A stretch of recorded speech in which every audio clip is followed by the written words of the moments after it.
It's time to talk sports. It's Hacksaw's Headlines, a panorama of the world of sports, stories, comments, and opinions. Now, here's iconic sports talk show host Lee Hacksaw Hamilton and co-host John Riley.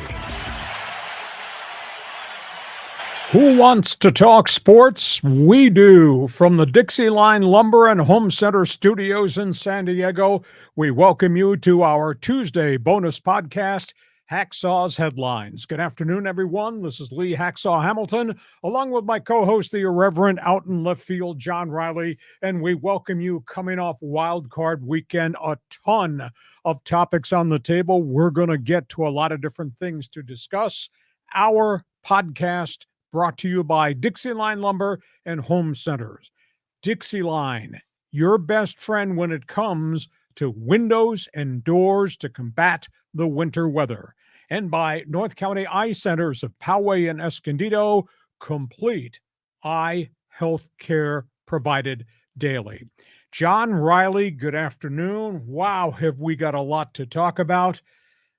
Wild card weekend, some good, some bad. Wow. Yeah, a lot there. And we have the 6 games to break down, plus a lot of other stuff here. So a lot to talk about today. Business item first. Remind everybody who's joining us now on our live stream what we do at the end of each of our podcasts. We have the fans join us as co-host. We call it Fans Forum. You describe it. Escondido, Encinitas, light up those lines. So this is your chance to get involved. If you have a question or comment for Hacksaw, type in your comments in the live chat, Facebook, YouTube, Twitter. We'll see it on the screen. We'll get you involved in Fans Forum. And a reminder, we've started something new. We're rolling out some unique things for 2024. It's called Hacksaw's Insiders Group, the best way for you to stay in touch with the sports world. John, how do they join the Insiders team? Yeah, just go to leehacksawhamilton.com. In the upper right corner is an orange box. Fill in your name and email, and you'll get on our list. You know, we send out the best 15 minutes just about every day. I think Hacksaw does it, 5 times a week? It's great content that people really enjoy it. We get some feedback from some of our listeners and people on the email list. They're digging it, so you can get it as well, and it's absolutely free. And, of course, the Insiders Group, as we plan other things, will alert you in advance what we have scheduled. Also want to remind you, you like sports, I write every day on my website. That's the address, leehacksawhamilton.com. You give me 5 minutes, I will give you the world. John, let's talk NFL football out of the gate. Yeah, so Dallas choked again. Here we go. The demise of the Dallas Cowboys. End of season, end of coaching era for Mike McCarthy.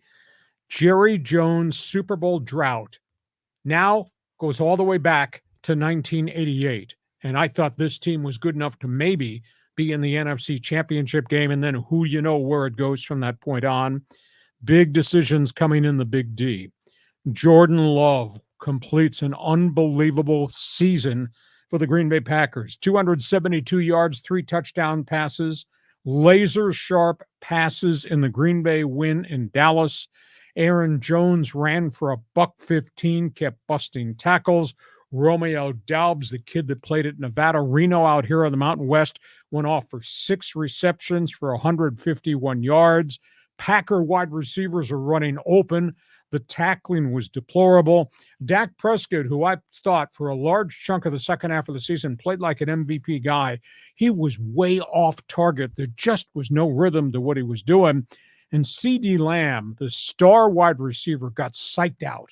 He got knocked off routes. He got distracted. He didn't do anything until the game became a blowout, and then they started to get him the ball. He started to play like the guy we saw for much of this season. Got 165 passes this season, but when they needed him the most, he was arguing with officials. He was yapping at defensive backs. He was getting knocked off routes. He was getting jammed at the line of scrimmage.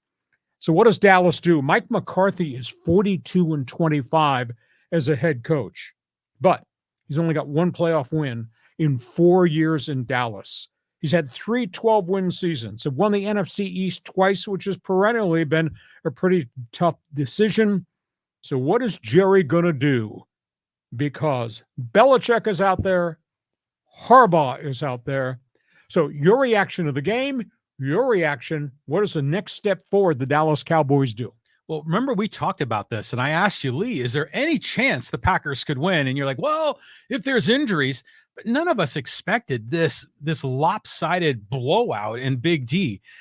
Jerry Jones disappointed. He's got a quick trigger.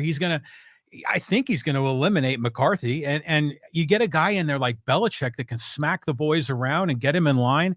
Belichick knows how to win. That might be a really good fit. I was rocked with how poorly Dallas played, considering how well Dallas played from the middle of the season on. They were dominant on offense, very explosive. They played pretty well statistically on defense. That did not look like the same type of team. And this is young quarterback Jordan Love. This is 3 young wide receivers and a young tight end. You'd think they'd be intimidated by 106,000 Jerry's World and that stadium. And they came out firing. Jordan Love he's exceeded my expectations. Hell, I think he's exceeded the world's expectations. Oh, amazing how well he did. And just some of the throws were just remarkable. And think about that. Go from Favre to Rodgers to Love. I mean, what a run for the Packers. But can you explain why the Cowboys continuously choke all the time? Is there something going on there? The pressure must be unbearable in Dallas. Of course, everything in Texas is bigger. The pressure must be unbearable. But I just don't understand how they could play so well for a large chunk of the season and have this thing just dissolve right in front of them. I mean, Dak Prescott looks so out of sync. It was ridiculous. And Green Bay just played on the edge defensively. And when we talked and did our preview at the end of last week, John, I made a comment about Green Bay doesn't get takeaways. Green Bay's given up 344 yards per game and giving up a lot of scores, and Love is saving them because Love is making them shootout games. I never thought that Green Bay could put the lid on the Cowboys, and it wasn't until it got to be blowout time that suddenly Dallas kind of found it, but they ran out of time. They ran out of clock. They ran out of opportunities to score. Jerry Jones has been really patient with a lot of strange coaches. Barry Switzer, for example, went on and on and on. Barry won. Yeah, he won a ring with Jimmy Johnson's guys that he left behind. They just haven't been a very consistent football program. Jerry has very, very patient with guys. Will he be patient with Mike McCarthy going forward? I say he probably stays the course one more year. John Riley says. I think McCarthy is gone, but I wondered, is Dak Prescott kind of like a Clayton Kershaw where they seem to just fold in the postseason? Could well be. Could well be. Just wasn't the same team. Hard to believe. We go from that game to the next game. Okay, let's talk Chiefs-Dolphins. This was in the freezer. Well, I projected this because I think the burning question I left you with on last Thursday's podcast is, ain't no sunshine there, pal. Tua going to be able to throw the football in the snow and the cold? Really struggled. And I think the other phrase I used going in when we did the preview, who does Kansas City trust? You got Mahomes, you got Kelsey. Is there anybody else in that offense that you can trust? Well, he trusted the tight end who caught a bunch of passes, and he trusted the young wide receiver, Rashee Rice. He didn't throw to anybody else. And then Pacheco did grind and bang for some yards once they got the lead. Mahomes played on the edge. I mean, he was sharp. Didn't look like the weather impacted him. He did not look like he was distracted. Did not look like he was worried that he was going to get sacked or guys are going to drop balls. He just focused on 2 receivers, and he threw for 262 in monstrously bad weather. Rashee Rice, that kid has taken a huge jump. If you go back and track from about week 7 of the season, this kid has started to play with great confidence. 8 catches, 130. Kelsey, when he wasn't looking at Taylor Swift, had 7 catches for 71. Those are the guys you could trust. Tua, that didn't get any rhythm whatsoever. And again, their whole thing is they got to throw the football down the field. That was their identity. And in that wind, you can't throw deep. And then they couldn't protect him because Chris Jones and those guys were always in his face. He only wound up with 199 yards passing, a chunk of that in garbage time. He had a pick. He had 2 sacks, nothing downfield. Tyreek Hill, 5 catches. That's it. Amazing. 5 catches for 51 yards. He couldn't get down the field, deep, and they couldn't protect him deep. And even they got the ball off deep, the wind was doing this. So it was really bad. It was an inglorious finish, considering how Miami started. End of the day, it's obvious to me, not a cold weather team. Tua's never won a game, and the temperature's been below 40. And that sucker was what? 4 degrees? Something like that. Minus 27 wind chill. It was pretty bad. The other thing, I'm not going to say Miami's a fraud, but they were 1-6 against good teams this season. 1-6.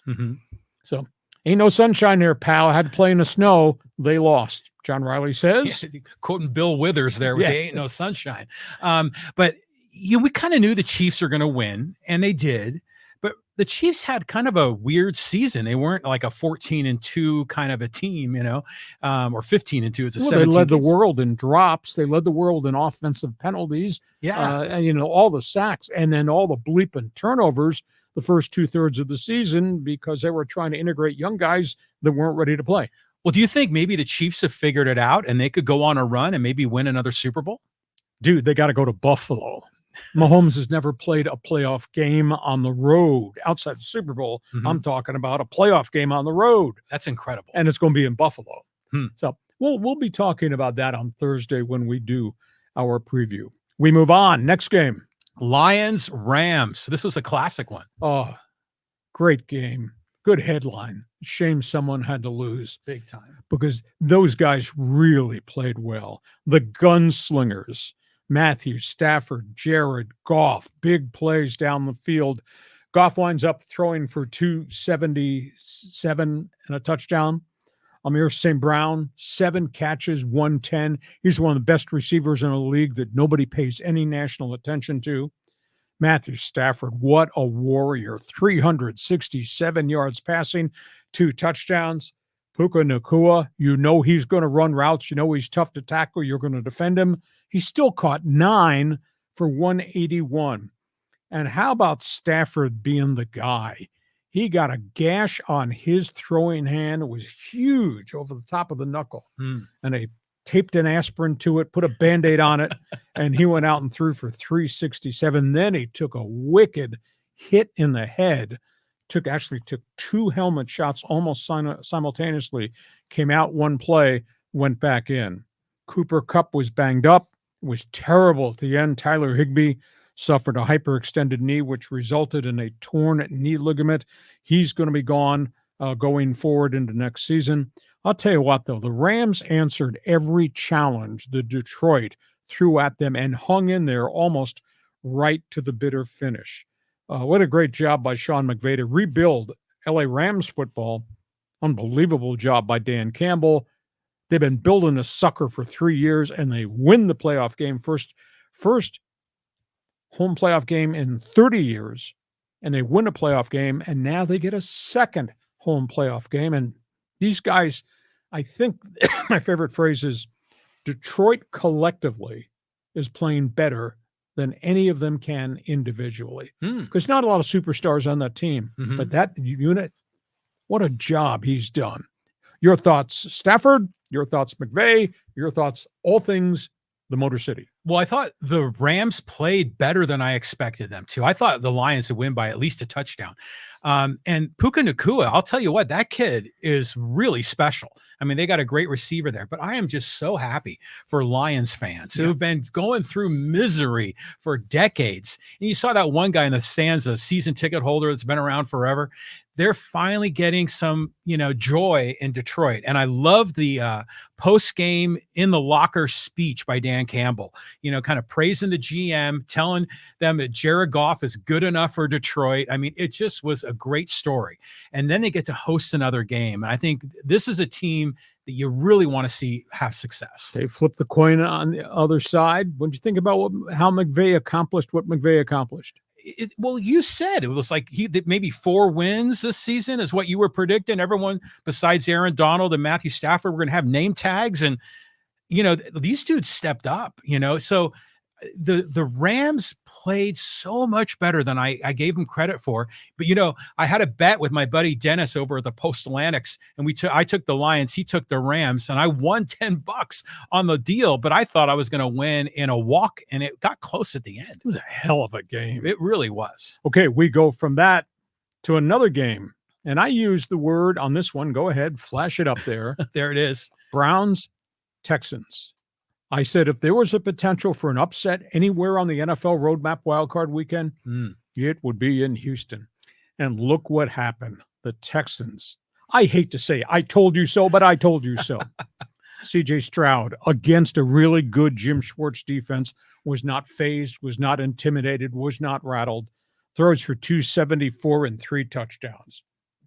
Joe Flacco, through the first 3 quarters of the game, played like a fourth-string quarterback. Yeah. He was the fourth quarterback the Browns used this season. It kind of overran him. He did finish with 307, a touchdown, 2 picks. He's immobile in the pocket, took 4 sacks. Browns just wilted. They had so many injuries. It got to that playoff game, and all the injuries on the back end were just revealed because they just could not compete against Nico Collins and all the other guys that C.J. Stroud had there. Had it been the Browns in full health, might have been a different game. Had it been in Cleveland, might have been a different game. Sucker was in Houston, and D'Amico Ryans just continues to win in this, what was supposed to be a rebuild year. They've won 11 games this season, and they're playing next weekend. Can you believe that? That's incredible. I mean, imagine if you are the Carolina Panthers, would you want a do-over on the NFL draft? Because, we thought, Bryce Young going away was the number 1 guy, but C.J. Stroud has completely outplayed him. Spectacular rookie season. Now they start playing real people this weekend. Yeah. So be it. We go on to what we saw in the snow, in the cold. My old favorite phrase broadcasting Chargers football was, ticket in your left hand, transistor radio in your right hand. Yeah. In Buffalo, ticket in your left hand, did you bring a snow shovel? Yeah, I mean, they had to dig out. I mean, it was unbelievable. It was so much fun to see the fans. Yeah. Oh, those drunk Steeler fans sitting there. The snow was up to their waist, sitting in the snow, taking their beers, plural, and planting them to keep them cold in the snowdrift in the unused seat right in front of them. That's a good idea. It was pretty cool. Too much cold weather, too much Josh Allen. Great headline there, John. Allen throws, Allen run, Allen leads Buffalo to a win. I thought it was going to be a lopsided game. It was a lopsided game. 277 all-purpose yards. He took part in 4 touchdowns, including the 52-yard touchdown run. Shake, bake, deke, step away, and go the distance for a score. He was pretty impressive. And defensively, interception in the end zone, fumble recovery in at the Pittsburgh 18-yard line. Mason Rudolph was running uphill all day, didn't have an awful lot of help. He threw for 229 and a couple of touchdowns.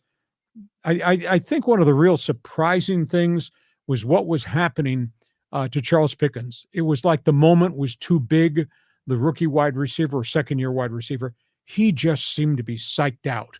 He was psyched out by the banging of the Bills' defensive backs. He was distracted, dropping balls, giving up on routes, barking at the officials. By the way, he's going to get fined because right after the game, he said, it's pretty tough to win in Buffalo against the Bills, the weatherman, and their referees. So he's probably going to get dinged there. But you know what? The Bills overcame a ton of injuries the first half of the season. Now, with the exception of Matt Milano, they got most of those guys back. But when you lose Matt Milano and they lost Trey White, who had been slow to recover from off-season surgery on the back end, that's hard to overcome losses of real key component guys.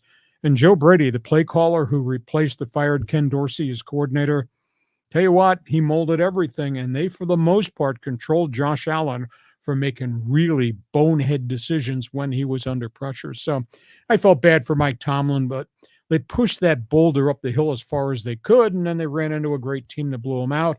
I guess we'll wait and see whether Tomlin wants to do this one more year or whether he's actually going to step aside, because he got up and he walked out of his press conference with the first question and asked, what's your future? So thoughts on the Bills, thoughts on the Steelers? Well, wasn't it amazing in the first quarter, those touchdown passes that Allen threw? I mean, they were just like laser shots, perfect. Two tight ends. To both, to the two different tight ends. I mean, that was amazing, the way they got off to that fast start. Could this be the year for the Buffalo Bills? Do you think maybe they can get back to the Super Bowl? I mean, they got 2 big games ahead of them, but I think they could. They got a home game here. That's really impressive. Against who? Yeah, Mahomes. Yeah. Kansas City. That's never happened in postseason play. So they're hitting on all cylinders. This coaching staff has kind of done a good job patching it, fixing it, changing it a little bit. Next game, not a good job.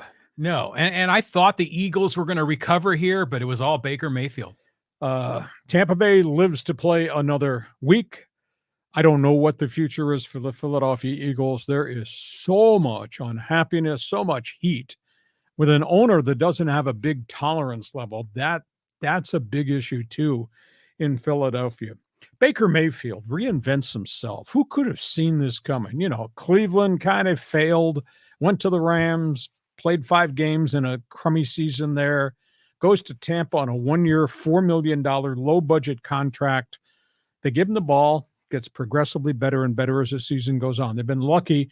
They've had no major injuries in their offensive front, which had been a real problem in Tampa, and they kept the 2 big receivers healthy, and then they found this young tight end, Cam Newton. Mayfield, 337 yards, 3 touchdowns in the win. Otten, 10 catches for 89 yards. The Bucs, I just think, had the attitude, we're going to lay it all out on the line. We're going to blitz the hell out of Jalen Hurts, and if he torches us, he torches us. Instead, they blitzed the hell out of Jalen Hurts, and they disrupted the offense.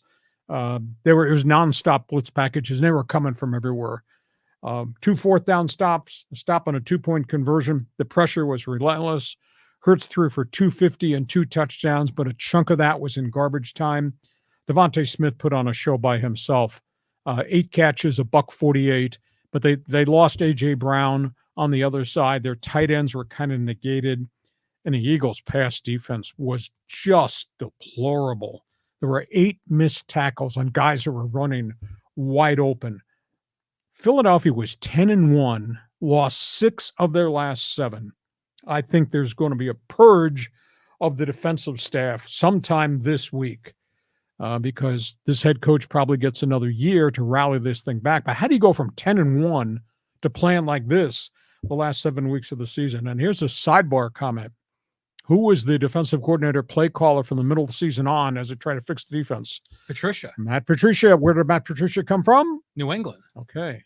Another name off the Belichick staff, off the Belichick tree that has failed somewhere else. I mean, if you go through and you make a laundry list of coordinators and assistants that left New England, went other places, Patricia, Charlie Groh, and all failed.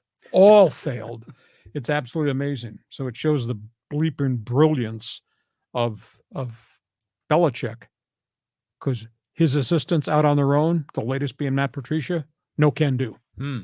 Well, I mean, just as an aside with Patricia, you ever notice how he always wears that like pencil sort of dangling out of his ear? See a lot of baseball coaches do that. It's a weird look.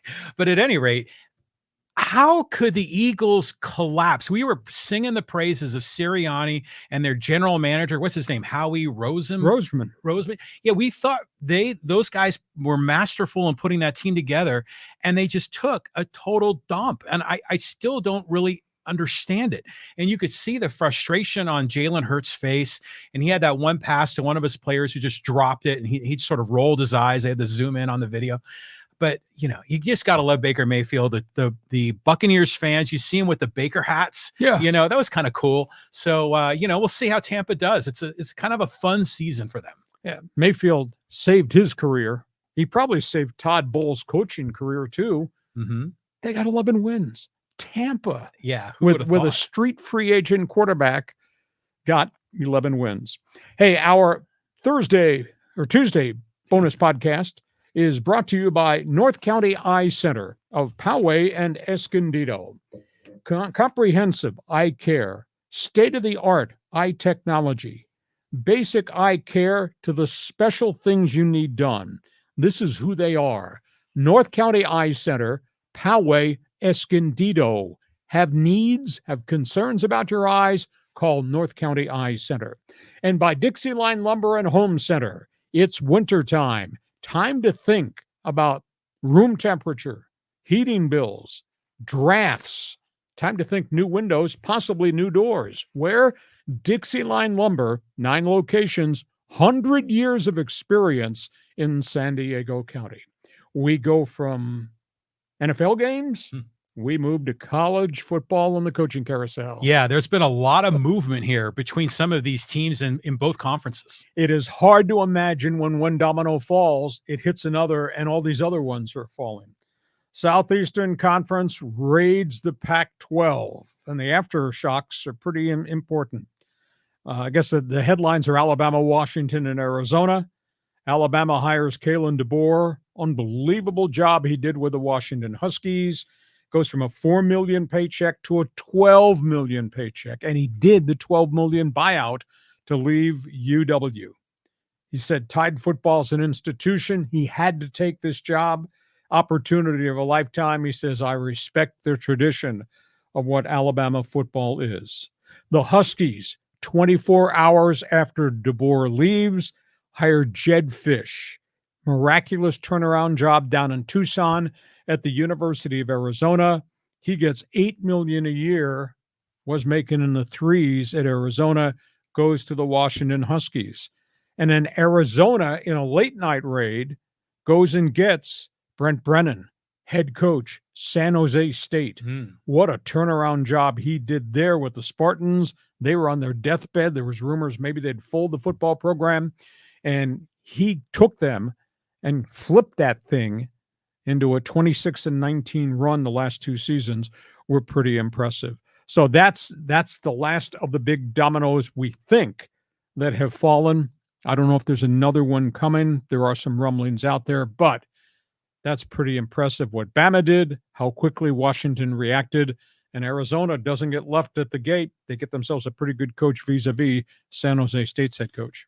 Well, it was a no-brainer decision for Kalen DeBoer to go to Alabama. I mean, not tripling his salary, that, where do I sign, right? Fast track, too, in terms of accomplishment. Exactly, that as well. He was at Fresno State not too long ago, or Division 2? Sioux Falls, South Dakota. Yeah, so what a great story.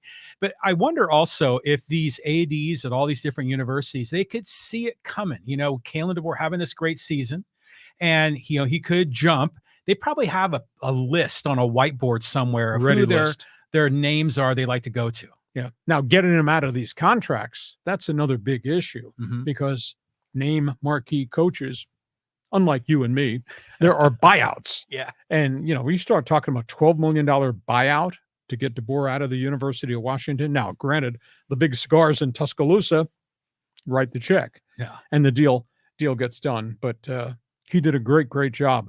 The fallout from a roster standpoint, though, is something you're going to have to pay attention to because I think there are at least, I want to say 4 to 5 Huskies who've already jumped into the NFL draft. And there's a bunch more. If you lose your coach, there's a 30-day window at that specific school for the transfer portal. So you can see, I bet there'll be some Huskies are going to go to Alabama, maybe to join DeBoer. And the same thing has happened at Arizona with Jed Fish opting out real quick. There's a bunch of U of A players that have jumped into the transfer portal. They may have their mail sent to Seattle because they might go up the coast with him. Well, didn't DeBoer already take some of his assistant coaches with him? He took a few, but because he's from the other end of the planet, he's not an SEC dude. He's hiring assistants and coordinators from the Deep South for recruiting purposes too. Okay. So we'll keep that in mind. He's already hired an offensive coordinator, defensive coordinator. These guys are in the Deep South. So, and it'll be interesting to see how many of Saban's assistants he keeps there. But fast track. Okay, one more college football story before we get to halftime. This is a bit complex. Get your calculator out, please, or pencil and paper. Yeah, I mean, look at this list here. There's a lot of data, a lot of money, a lot of interesting terms. Well, we reported about a month and a half ago that the PAC-2, Oregon State, Washington State, had solved their scheduling problems by a scheduling alliance with the Mountain West Conference. Now we're getting to the details. The PAC-2, Cougars, Beavers, will pay $23 million over 2 years for the right to schedule 6 Mountain West teams each of the next 2 seasons. So that's money that goes into the Mountain West till to be shared by everybody. $23 million total. There's also a $5 million fine.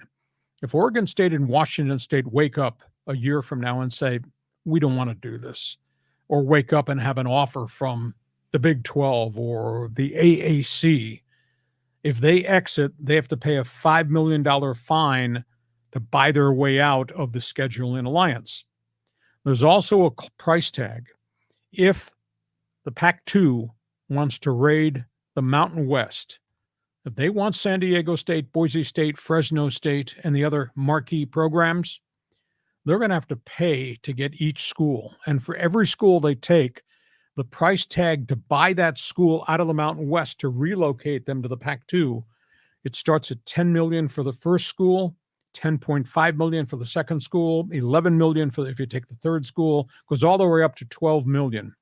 If they were to take the top 6 from the Mountain West, it would cost Oregon State, Washington State, and the PAC-2 conference, it cost them $67 million. Now that 67 would go to the Mountain West. In addition, Mountain West, as part of this new deal, it's a 106-page document. I read part of it till I went blind. 106-page document. The exit fees for San Diego State, Boise State, whomever, would still stay in place. They would have to pay $16 million to opt out of the Mountain West to go to the PAC-2, and the PAC-2 would be paying the purchase fees on top of the money the schools exiting would have to pay. I mean, it's an amazing amount of money. Now, there's all exceptions to anything. Whether I like you or dislike, there's always an exception. Here we go. If the Mountain West, if all 11 want to leave, all the fees go away. If Oregon State, Washington State come to agreement, we'll take all of you. 0 fees. The whole conference moves to the PAC-2. Okay. Or the conference can be dissolved. The Mountain West can fold, not that they want to, but they can fold. If 9 of the 12 teams vote to dissolve the Mountain West, story is over. Conference offices close, go dark. If 9 of the 12 vote to dissolve, then they can go without any payments at all, without any exit fees, etc., and the Mountain West would disappear off the globe. So there's a lot of levels here as to what is going to happen. But they're locked in scheduling-wise 24 and 25. There's enormous amounts of money that would change hands if Oregon State, Washington State, and others start to show up and say, okay, we want San Diego State and Boise State and Fresno and whatever. It would leave behind a real mess. It would leave behind a terrible situation in Mexico, maybe even at the Air Force Academy. I don't know that the PAC-2 wants to take everybody, but now it's in place at least for the next 2 years if you want to leave. And John Riley says, this is really complicated. I mean, it's the other one went to math class. Yeah. So you know new math. I don't. Whatever happened to California and no-fault divorces, where you just split 50-50. If it just seems so obvious that you just take the PAC-2 and the Mountain West and combine them. And sure, some of the programs in the Mountain West aren't that sexy, but every conference has those that are down in the bottom. You got the Vanderbilts in the SEC and the Rutgers. Yeah. So, if you've got, a Wyoming or a New Mexico, and hey, Wyoming, by the way, has a quarterback in the final, the divisional playoffs in the NFL. So just combine these 2 conferences, simplify it, and I think we're in better shape. Okay, that's where we are. Hey, we get to halftime. Before we do any business, reminder, when we're done, John, we got people lining up here for, quote, Fans Forum. Explain to everybody on our live stream how they join us at the end of the podcast. Yeah, so you got a comment or a question about any of the topics on the table, just drop your question or comment in the live chat, Facebook, Twitter, YouTube. I already see Manuel and George and John and Roberto and Steve and 4RXLA and Dale and Tom. So you got a question or comment, be sure to type it in. And a reminder, you like sports? Check my website. It's all written every day, LeeHacksawHamilton.com.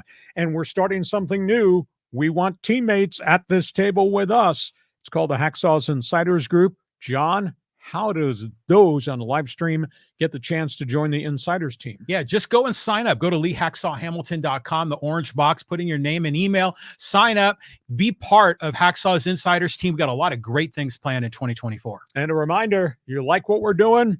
You owe us a thumbs up. You like what we're doing because John has no friends. Just give us a 5-star rating. So thanks for being with us. Our podcast brought to you by North County Eye Center of Poway and Escondido. From glasses to contact lenses, North County Eye Center is there to serve you. We all need help with our eyes as we get older.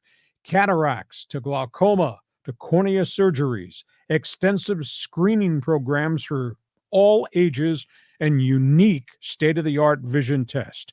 North County Eye Center, Poway, Escondido. You need to talk to them.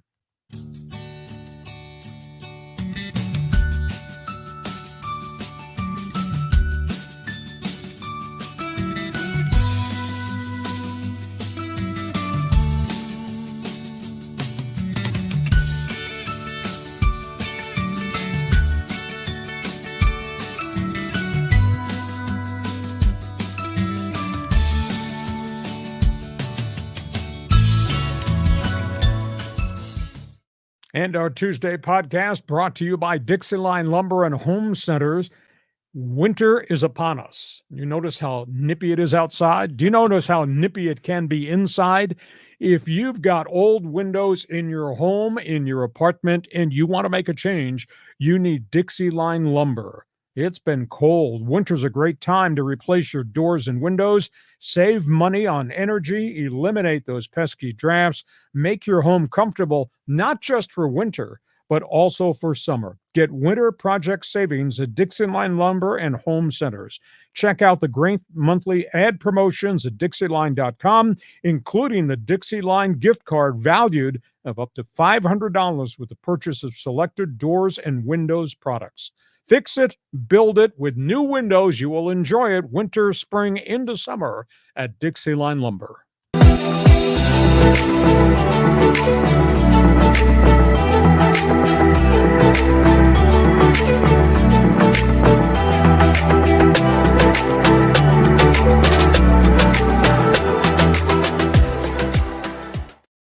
We move on to the second half of our Tuesday bonus podcast, all things football. Let's flip it. Let's talk baseball, John. Yeah, are the Padres really thinking about trading some of these guys, Ha-Seong Kim and Jake Cronenworth? These rumors are out there. They're not done dealing because they have holes in their lineup. I don't think they have a lot of money left, which is why they have really not been active aside from signing the 2 Japanese free agent relief pitchers. I don't like this rumor. Ha-Seong Kim to Miami. One rumor has them expressing real interest in Jazz Chisholm, second baseman, center fielder, very affordable contract, 2 more years of control under him. Kim is in the final year of his contract, proven major leaguer, gold glove type personality, bit of a firebrand leader. As much as Chisholm was an athlete, I like Kim. This, to me, would be a damn salary dump if you did it. The other rumor out there is Cronenworth continues to be shopped. I don't think anybody wants to touch a $10 million a year contract for a guy that's had 2 down-cycled seasons, including hitting .228. Now, he can play a ton of different positions. And there's a third rumor out there that the Padres, aside from Chisholm, really have interest in Luis Arias, the big, free-swinging, 300-hitting bat. Only thing is, price tag on his salary is $12 million. I don't see how there's any way the Padres could make any type of deal to get him. And then you're facing down road free agency as his price tag continues to go up. They're not ready for spring training. Granted, spring training is about 30 days away. but they still have no left fielder. They have no center fielder at this point. And to me, they're still shy of at least one established starting pitcher in the rotation. So, John, would you trade Kim? Would you shop Cronenworth and have to pay money to get Cronenworth out of here?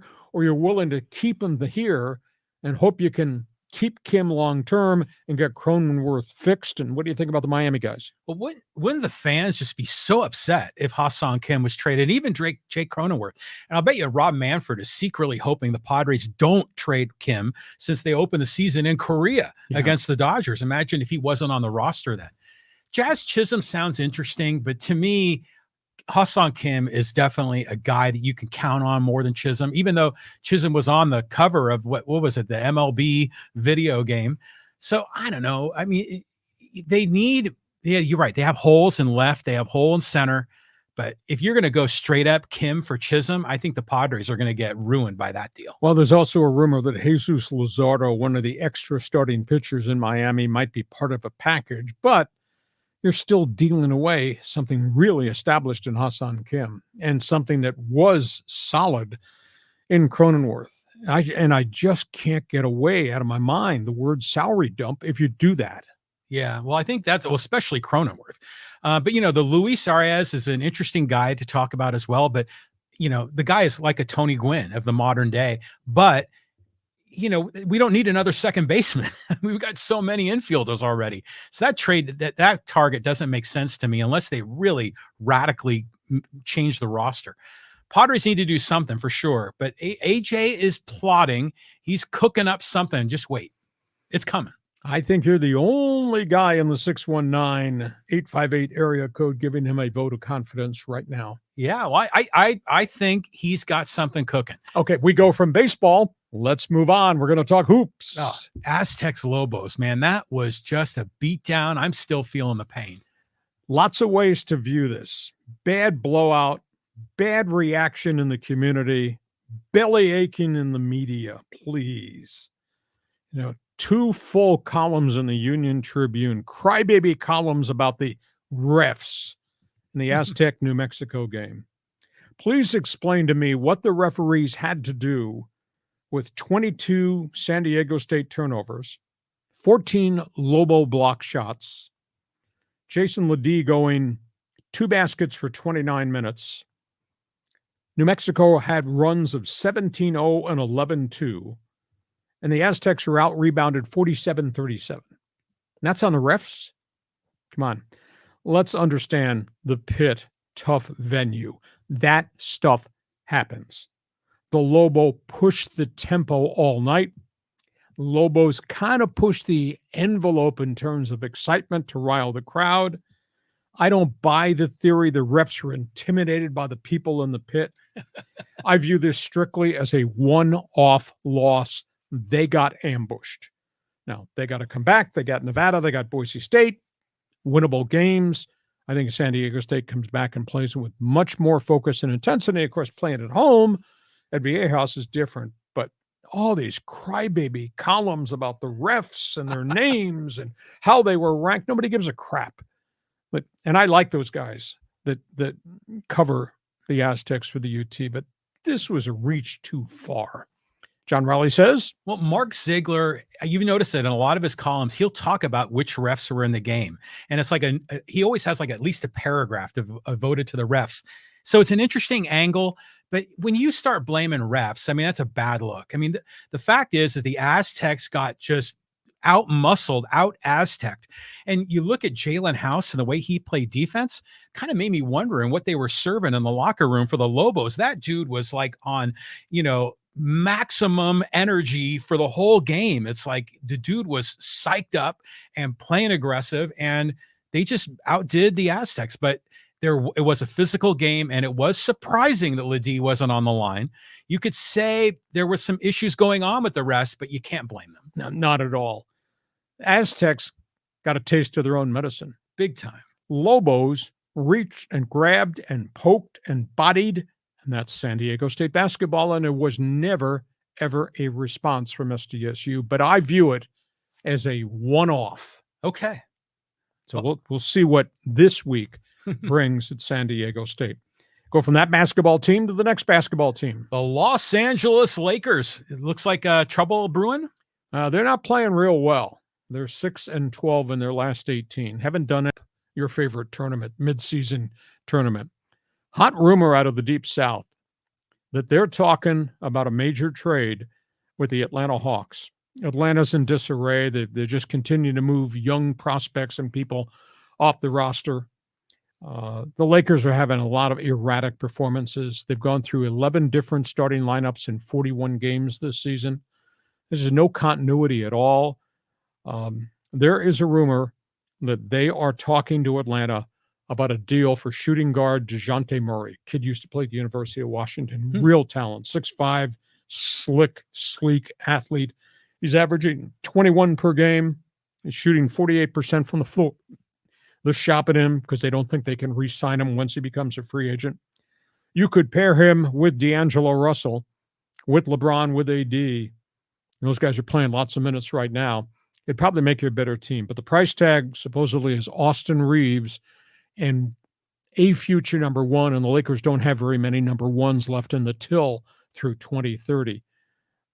They've been beset by injuries. Rui Hachimura has been hurt. Cam Reddish, Gabe Vincent. It's just never been the team that we expected. So I don't know whether this would be a panic move or this would be a move for the long-term future to add another firepower guy. What do you think about Javonte Murray from Atlanta? Yeah, I don't really know that player that well. The thing that strikes me is that the Lakers seem to be tinkering with all of their supporting cast, and they can't find the right chemistry to go with LeBron and AD. But maybe LeBron and AD are the problem. Now, granted, they're putting up the numbers, but do you think that their leadership is maybe ruffling feathers and causing a problem in the locker room? I think what's causing a problem is you can't trust what you're calling upon to come off the bench and play. This would be the third year in a row that Rob Pelinka, the general manager, would do something radical to change everything. I mean, first it was the Westbrook, Carmelo Anthony acquisitions, and there was a trades last year that kind of fixed the chemistry of the roster, and it played so well as they forged their way into the NBA West Finals. It's not the same team this year, and they made more changes, and what they brought in hasn't worked. What they brought in has all been dinged up too. So it's just weird. But if you get a stud and Murray can stroke it and you get him, you have no future draft picks once LeBron and AD are at the finish line of their careers. Maybe you're going for broke right now. Tough call. Yes. I mean, we'll keep an eye on this, but the Lakers, where are they slotted if the season ended today? I think they're in 10th place. Wow. And they take, how many do they take? Is it? Well, they'd make the playoffs, but that's right. They go to 10, don't they? As erratic as they're playing, you really believe beside LeBron and AD, you can trust the rest of that roster in a best of 5 or best of 7 series? Absolutely not. So that's where we are. One basketball story to the last basketball story. This is a weird story. Yeah, I heard a little bit about this with Jerry Krause, the fans in Chicago, huh? They did a Ring of Honor Hall of Fame ceremony. They invited a ton of people back in Chicago on the weekend. Michael Jordan, Dennis Rodman, Scottie Pippen, Steve Kerr, Phil Jackson, and they honored all these people at halftime with a really special ceremony. And when they got to the general manager, quote, the architect of the Chicago Bulls' great run, he has passed away. They booed the video of Jerry Krause, and then they booed Jerry Krause's widow when she came on the floor for the presentation. Steve Kerr went off on the Chicago fans after the game, just killed them. Phil Jackson was very critical. Now, there's a lingering memory. The Air Jordan era. What a phenomenal team. What an unbelievable player. Understand, Jerry Krause drafted Michael Jordan after Portland, which had the number 1 pick, refused to pick him because he had a fractured foot. And they thought it might become a chronic thing. Well, the thing chronic about Jordan was his ability to score. Anyhow, Jerry Krause, when Jordan left Chicago to go to Washington, Jerry Krause made the bold statement, organizations win NBA championships, not players. Not that player. Come on now. And the criticism has just lingered forever in Chicago. So I thought it was pretty classless of a Chicago fan to boo his widow after booing his video on the floor. And Steve Kerr just had a meltdown afterwards. And he probably won't be welcome back to Chicago either. But that's pretty you would understand this word, tacky. For sure. And, good on Steve Kerr. He is very outspoken. Oh, yeah. And he'll let it rip. So, but that series, The Last Dance, didn't do Jerry Krause any favors, and it made him look like a bad guy. So I'm sure that's fueling some of this. But come on, booing the widow? That's like the Eagle fans booing Santa Claus. Bad view of fans in Chicago. Hey, time for us to get the fans form. Just a reminder, our Hacksaw's Headlines podcast on a Tuesday bonus show brought to you by Dixieline Lumber and Home Centers. Thinking windows, need windows and doors for winter into spring? Think Dixieline. And by North County Eye Center, Poway, Escondido. I've been there because I had eye problems. I am very pleased. You have eye issues. You need to talk to them. North County Eye Center, Poway, and Escondido. Ready, set, go. John, fans forum. Okay, here we go. Let's go to John. Tampa beating Philly surprised me more than Green Bay beating Dallas. The only issue I had with Green Bay going in, how really young they were. Was the stage too big for Jordan Love and those three wide receivers? I couldn't believe my eyes how bad Dallas's secondary played. There were guys running open all night, and how bad the tackling was. And I was stunned. As electric as Dak Prescott has been through the second half of the season, he overshot guys. He looked tentative. It was like Green Bay did some things defensively they never, ever expected. So Tampa beating Philly. Philly had that thing jammed into reverse defensively, and Baker Mayfield has been red hot since the middle of the season. He's got 32 touchdown passes now. So I guess I wasn't shocked. And Jalen Hurts didn't have one receiver. His running game has disappeared on him since about the middle of the season. So I could see Tampa possibly pulling an ambush there. But Green Bay's kids winning in Dallas surprised me. Yeah, it surprised me too. But it made me really happy to see Dallas just get slammed again and continue to choke on all the drama surrounding Jerry Jones. But, in the Tampa-Philly game, I kept thinking Philly was going to figure it out. They were going to regress back to the mean and end that 1-6 skid. But, while I rooted for Baker Mayfield, my mind said they're going to figure it out, the Eagles, but they never did. Especially in the back end. They were really poor, too. Okay, next question. Okay, let's go here to Roberto. And he says, do you really believe Jim Harbaugh to the Chargers? They interviewed him for 4+ hours yesterday. He is the only one that has had a face-to-face interview. All the other coaches, including 4 African-American assistants, all interviewed on Zoom because the NFL now has a different calendar as to when you can actually start to meet face-to-face with guys. So the Chargers have done everything under the league guideline. They've interviewed hot coordinators. They've interviewed minority coordinators. So now they've signed off on the Rooney Rule, and they interviewed Harbaugh. Now, I believe Harbaugh is going to be in Las Vegas for a face-to-face maybe before the end of the week with Mark Davis. We'll see if anybody else takes a run at Harbaugh. Harbaugh is continuing to negotiate with Michigan. Let me throw this at you because I got this from somebody in the Big Ten. There's a rumbling out there that Harbaugh is enthralled with staying in Ann Arbor at $12.5 million. Harbaugh wants, get this, an immunity clause put into his contract. He must be a Trumper. Yeah, I think so. Harbaugh wants an immunity clause that if the NCAA cracks down on Michigan for the COVID violations and nails them, the NCAA cannot force him to be fired. Now, I don't know that does Michigan go to the Supreme Court? Michigan going to say, we follow NCAA rules. We're not going to follow that rule. So I don't know if the immunity clause has any validity at all, but that's the rumor out of Ann Arbor that is part of the talks. And I don't know how Michigan can give that to him. So what do you think is going to happen to Harbaugh? Well, everything says the Chargers make sense, but I think Pete Carroll going there could be a good move as well. It's interesting, by the way. I look at your best 15 in sports every day, and you could see the laundry list of all the players that are going through the interview process. And there's a lot of them that are cycling through. Mm-hmm.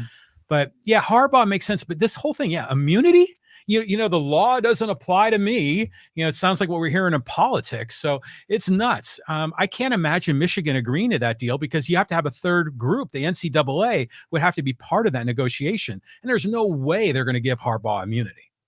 He might stay at Ann Arbor, but he might go to the Chargers. And the fact that they've interviewed, I think it's eight assistants now, plus the face-to-face with Harbaugh, leads me to believe it might be his job if he wants, if they don't remove Dad, thanks for the job, John Spanos, as the president of football operations, because Harbaugh wants the freedom to bring his own people in and layer them in the player personnel department. And is, thanks Dad, going to agree to that? Well, I think thanks Dad might become a figurehead, and that would be better for the Chargers. Okay, carry on. Carrying on. Let's go to 4RXLA. Hey, LA Kings are 1-8 in 2024. What is your opinion as to how they're going to play in the second half? It's hard to believe with all that firepower up front, they're not blowing people out. It's also hard to believe, get this, LA, they have a better road record than they have at home ice. It's phenomenal. Weird. I think the Kings have 13 wins on the road, and they have only 7 or 8 wins at home. We talked in the summer when they made the trade for Pierre-Luc Dubois to come from Winnipeg, and a huge deal that this is going to put him over the top. Outside of the first week of the season, he hadn't done anything. I think he's got 8 goals right now. 8 goals in half a season, making $8 million per year. I talked to guys in Winnipeg. I said, "Do you want him back? Can you take him back?" Because he is really underachieved. They're just not scoring on a consistent basis. Awful lot of pressure on Cam Talbot, a journeyman goalie. They lost the other goalie, the hot young minor leaguer, Phoenix Copley. He's gone for the year with surgery. They're just not a complete team. Now, they're still in the upper echelon of Pacific Division because of the great start, but we'll see if they turn the corner. They got to turn the corner. If this isn't a deep run in the postseason in May and June, I'm going to be upset. Rob Blake's going to be upset. Doesn't this feel like the Philadelphia Eagles? Yeah. Getting off to that great start and now going through this terrible slump.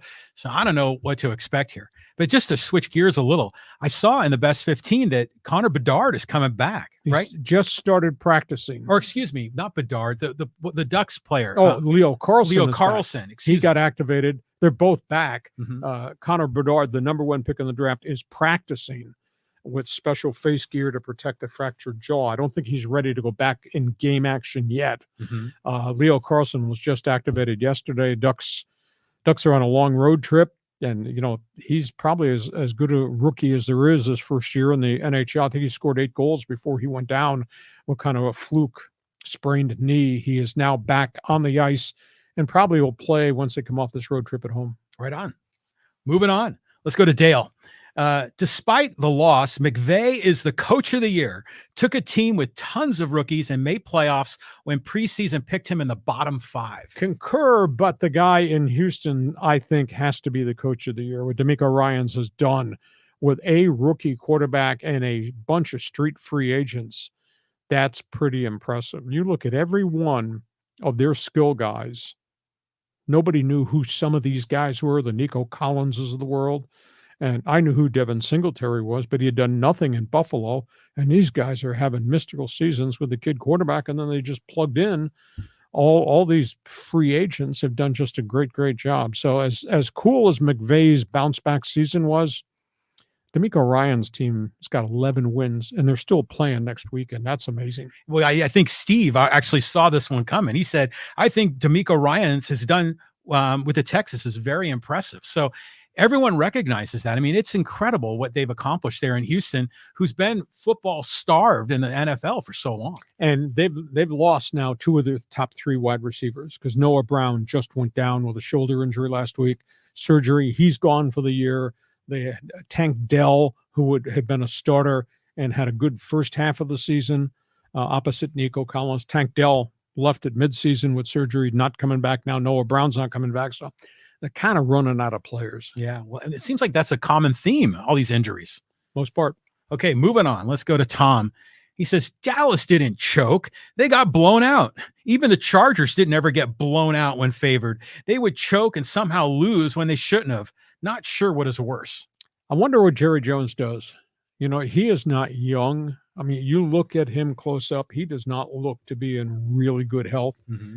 And he's tried so hard. He's one of the great owners in the league. You may not like the persona. You may not like all the stuff that comes with being in Big D. Look at the player personnel acquisitions. They've done a really good job. How good an organization is Dallas?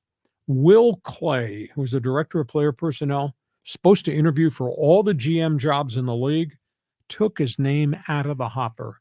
He's going to stay.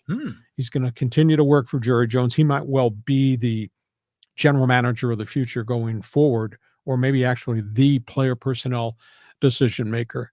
But yeah, Dallas just got ambushed, and we'll just have to see whether Mike McCarthy survives it. I think he does, because Jerry's history is to be very patient with guys. Well, I don't know. I mean, it's interesting how after the game they interviewed Jerry Jones in front of the locker room, and all the media is around him, and he said it was the biggest shock that he's ever experienced in his whole football career.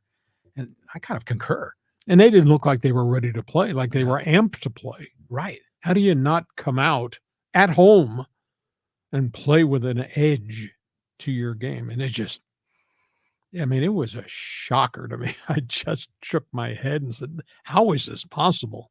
Yeah, and Dak Prescott didn't look very impressive. He was off target a lot. I mean, gotten into a little bit of a chirping with CeeDee Lamb, I remember, in one of the parts of the game. Well, Lamb got taken out of the game emotionally very early. I mean, they played with Lamb's mind. Yeah, the whole thing was just a cluster for the Cowboys. On we go. On we go. Let's go to Gary. He says, Kim is about the only guy that shows up every day. Are they, the Padres, nuts? I hate to think of this as a salary dump, because that's a really bad message to all the people that bought season ticket holders. That's a big issue. They've got a financial issue this year. They're going to have a financial issue next year, because this TV money thing is a big storyline there. Not having $60 million per season in TV revenue, which is why this payroll is going down under 200 now. But that's a really good player. Why don't you keep them? See if you stay in the pennant race for the whole season. See if all the other big money guys have bounce back seasons, and you can keep your two veteran pitchers healthy. But it sure looks like an $8 million salary dump to me. And you got the Cronenworth $10 million contract you might be trying to move.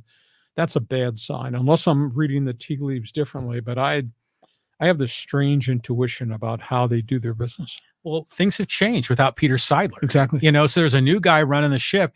So he's a business guy. So he's probably looking at the bottom line numbers. And the bottom line includes, by the way, you owe Rob Manfred $40 million luxury tax bill. That's right. That's due in January 21st. But yeah, trading Hacksaw Kim would be a punch in the nose to the fan base. I agree. Carry on here. Carrying on. Let's go to Lawrence here. He says, great to see you both. The Padres need to be careful about any moves, especially if they become a AAA ball club again. They'll have crazy attendance again. We already have AAA team in the Las Vegas A's. Well, they're not going to be a AAA team, because they've got all these high-moneyed veteran guys that are going to probably have bounce-back seasons. But sadly, what division are they in, John? Yeah, the National League West. Yeah. Who is in the National League West? Yeah, the LA Dodgers. Look what happened. So this is going to be a challenge. I will tell you that they've got a load of kids in the farm system, all of them at Rookie League A or AA.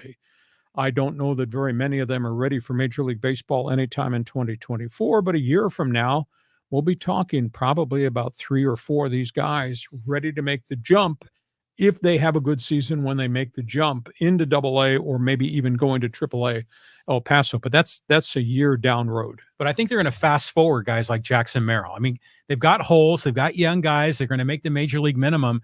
That might be the formula.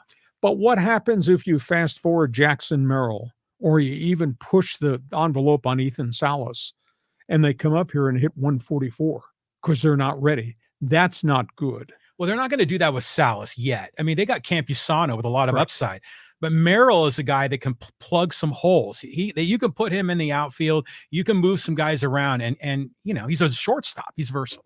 Fire us a question on Fans Forum, John. Where do you want to go next? Okay, let's go to Manny, another Padre comment. He goes, Padre fans, who is the undisputed leader of the San Diego clubhouse? Was Soto gone? Is it Manny or Tatis? Mike Schilt. Aha. Period, exclamation point. My team, my dugout, my clubhouse, this is how we're going to do it. He's a roster builder. He's a chemistry builder. I took part in 2 of his press conferences. Very impressed with his sales pitch and his ideology. And by the way, there's a track record resume there that's pretty doggone impressive. And I think based on how bad it was with Bob Melvin, whether it was top-level interference down below or the players just not listening to them because, see my paycheck, I don't have to listen to you. Look at the back of my bleeping baseball card. I think it'll be different this year because there's a bitter taste in everybody's mouth. And so I think these players will respond differently because Mike Shildt is going to mandate they respond differently. It'd be fabulous to see what this focus is going to be like. But who's the leader? The manager. Yeah, Shildt so far, it looks promising. But you still need leaders amongst the players. And you remember like when they signed Will Myers to be a leader, and that was a disaster. Questionable if Machado is that guy. Tatis certainly isn't. He's too young. Musgrove certainly on the pitching staff can be that guy. But that's a pitcher, and you normally don't get leadership from a, quote, pitcher. So it really is incumbent on Manny to be the man. And sometimes people still think he's a bad chemistry problem. What's your take on that? I think Manny is a really good player. I think the game comes really easy to him. But is Manny a loud voice in the clubhouse? Times I've been down there, no, I don't sense that at all. He really had a substandard season because he got dinged, and now he's got the surgery, and he might not be there opening day at third base. Maybe he's your DH, or maybe he even winds up being a first baseman. But I don't think they got a persona leader in the clubhouse that you can say, this is the guy who picks up the flag, follow me. Well, that was Nelson Cruz. Or at least that was supposed to be. No can do when you hit 181. Yeah, no doubt. Okay, moving on. Let's go here to Callan Max Sports. He says, what will happen with the non-football programs at Oregon State and Washington State after the 2-year alliance with the West Coast Conference? Well, remember, everything has been couched in a 2-year agreement. This big money deal, the scheduling alliance in Mountain West football, the 2-year West Coast Conference alliance. By the end of 2025, there will be something new on the West Coast, whether it's the entire Mountain West going there or whether it's the top 6 being bought out of the Mountain West to join. There will be a new conference, and then I think whatever those schools will be, there'll be 8. There has to be 8 now because the NCAA just reconfirmed you will not be considered for the postseason college football playoffs unless you're an 8-team conference effective in 2026. So there will be at least 8 in the conference, and that 8 would then encompass basketball, would encompass baseball, and all the other Olympic sports. Yeah, I mean, that's the right thing to do, and then it's still somewhat regional. I think that makes a lot of sense. Okay. Let's go here to some social media comments. And let's go here. This is talking about the coach. This is from Buddy. He says, Coach Quintera has forgotten more about sports than Ben and Woods will ever know. Coach wasn't an A.J. Preller sycophant apologist like Ben Woods. He would point out the retreads. A.J. Preller signed for 2023. Adam Engel, David Dahl, Ben Gamble, Brandon Dixon, 43-year-old Nelson Cruz, Matt Carpenter, Rufnet Odor, Rich Hill, and Fat Man Choi. You want to borrow the pen, sign his memo? I agree wholeheartedly. And it's not to say that AJ hasn't done a good job in terms of bidding and signing international free agents, overpaying for everybody. He's done a good job in that area. But at the end of the day, the scoreboard does not lie. If you're failing to go deep in the playoffs, I mean, as much as I like AJ, back of his baseball card says we've had 3 months of really good baseball. 2 years ago, when we forged our way into the playoffs, electrified the community, and beat the Dodgers. So that's 3 months out of 9 years. Yeah, exactly. Is that a big accomplishment? Everybody in the media does their job the way they think the job should be done. Hacksaw has opinions. Coach has opinions. The morning show at the Fan does what they are told to do or what they think's important, which is not my cup of tea.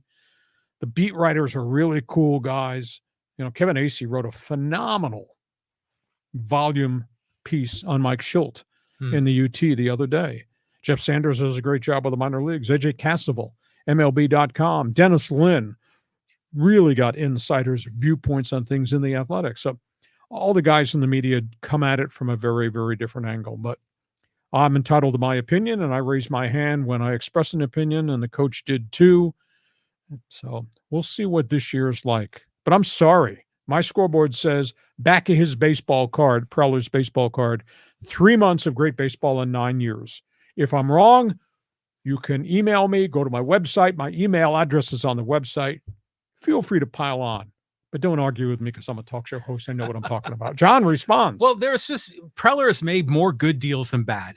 And a lot of times, he signs these players like Soto and they have a down year or they're sputtering. So, I still have faith in Preller. But I want to talk about the coach because it's a common response in social media that a lot of people would love to see the coach as a guest on that Lee Hacksaw Hamilton podcast. We're working on that, and John has an offer to come be part of this, co-host it, fix this freaking thing.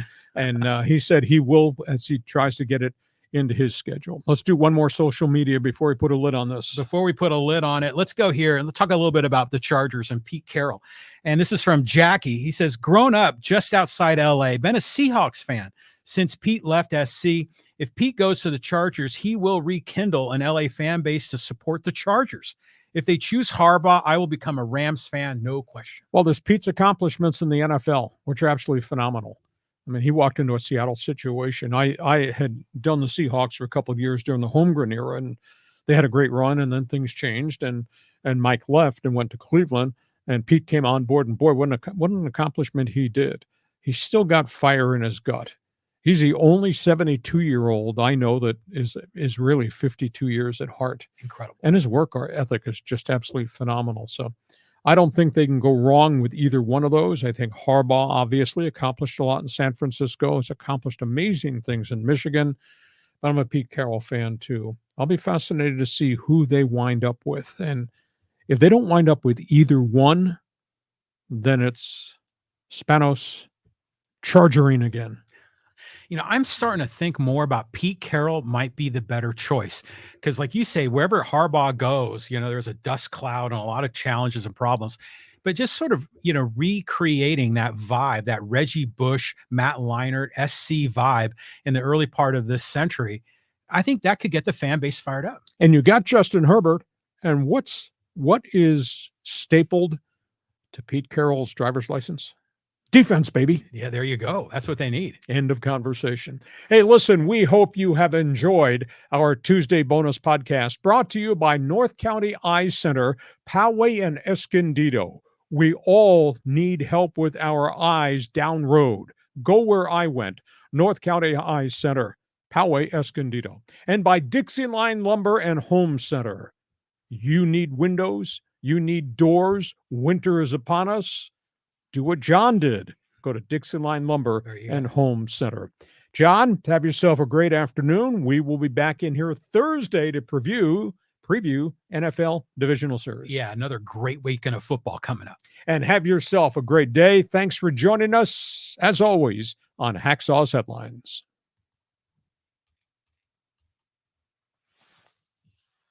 Join us again for Hacksaw's Headlines on YouTube, Facebook, and Twitter.